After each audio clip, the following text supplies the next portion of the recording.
ఓం శ్రీ గణేశాయ నమః. మన భారతదేశంలో ప్రతి శుభకార్యంలో ముందుగా పూజించే దేవుడు విఘ్నేశ్వరుడు. అతడు కరుణామయుడు, విఘ్నాలు తొలగించేవాడు. కానీ గణపతి పూజలో ఒకటి మాత్రం వాడరు. అది ఏమిటో తెలుసా? తులసి దళం. ఎందుకు గణపతికి తులసి నిషిద్ధమైందో, ఎందుకు పూజలో తులసిని వాడరో అదే ఈరోజు మనం వినబోయే పురాణ గాథ.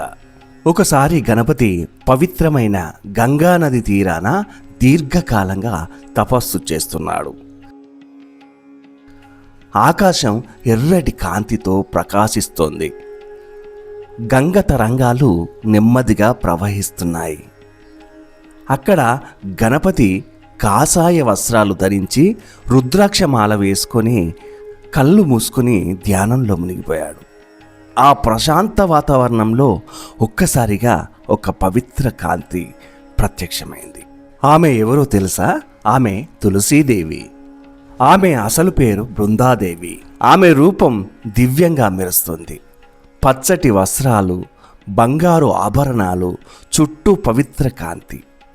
గంగానది తీరాన అడుగుపెట్టిన తులసి గణపతిని చూసి ఆశ్చర్యపోయింది.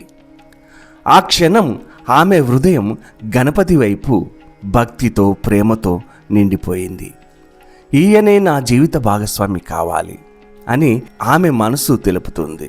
తులసీదేవి మెల్లిగా గణపతికి దగ్గరగా చేరి చేతులు జోడించి ఇలా అంది: ఓ వినాయక, నీలోని మహిమకు నేను లొంగిపోయాను.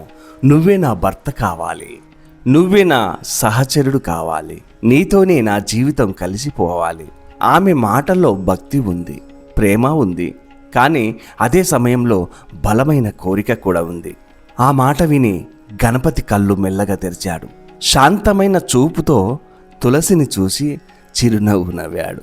అతను మృదువుగా ఇలా అన్నాడు: తులసి, నీ భక్తి నేను గౌరవిస్తాను, కానీ నేను బ్రహ్మచారి వ్రతం పాటిస్తున్నాను.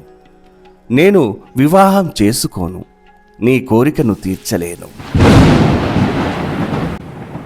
ఈ మాటలు తులసి హృదయాన్ని ముక్కలు చేశాయి.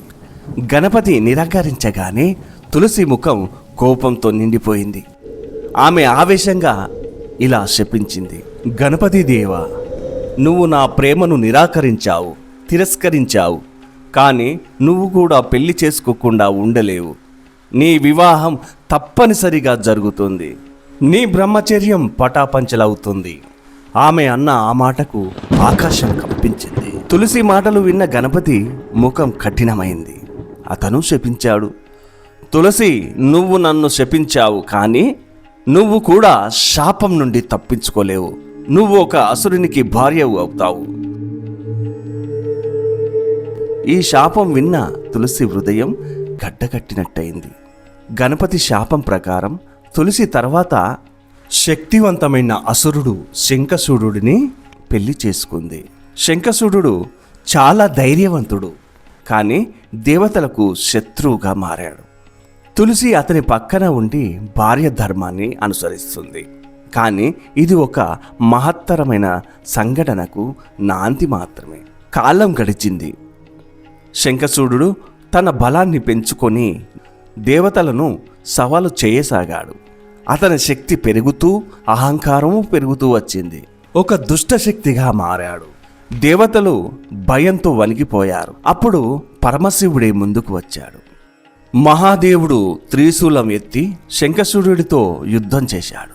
ఆ యుద్ధం భూదేవిని కంపింపజేసింది.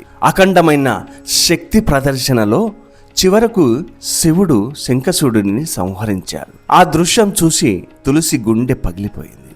తన భర్త పడిపోవడాన్ని చూసి తులసి కన్నీళ్లతో విలపించింది.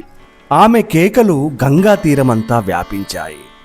ఆమె ముఖం ఆకాశాన్ని కదిలించింది. తన భక్తి, తన దుఃఖం కారణంగా తులసీదేవి చివరకు పవిత్రమైన మొక్కగా మారింది. అదే మనం తులసి మొక్క అని పూజిస్తున్నాం. ఆమె భక్తి కారణంగా ప్రతి ఇంట్లో తులసి స్థానం ఏర్పడింది. కానీ గణపతి పూజలో మాత్రం తులసీ దళం నిషిద్ధమైపోయింది. ఇలా ఒక దేవత ప్రేమ, ఒక దేవుని వ్రతం, ఒక శాపం. ఈ కథ వెనుక శాశ్వతమైన రహస్యంగా నిలిచిపోయింది. అందుకే మనం గణపతి పూజలో తులసిని వాడకూడదు. ఒక వినాయక చవితి రోజు మాత్రమే తులసి దళాన్ని పూజలో వాడుతారు. తులసీదేవి గురించి ముఖ్యంగా పద్మపురాణం, స్కంద పురాణం, విష్ణు ధర్మోత్తర పురాణంలో విస్తారంగా వస్తుంది. ఆమెను బృందాదేవి అని పిలుస్తారు.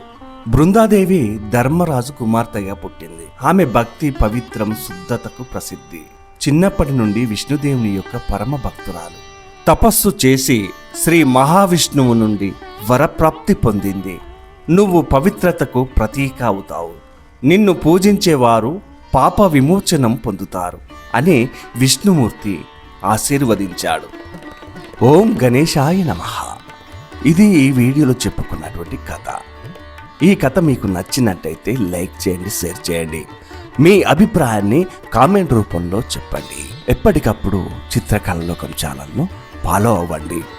మరో వీడియోతో మళ్ళీ కలుస్తాను. నమస్తే, మీ గణేశ్వర్ వెంగళ.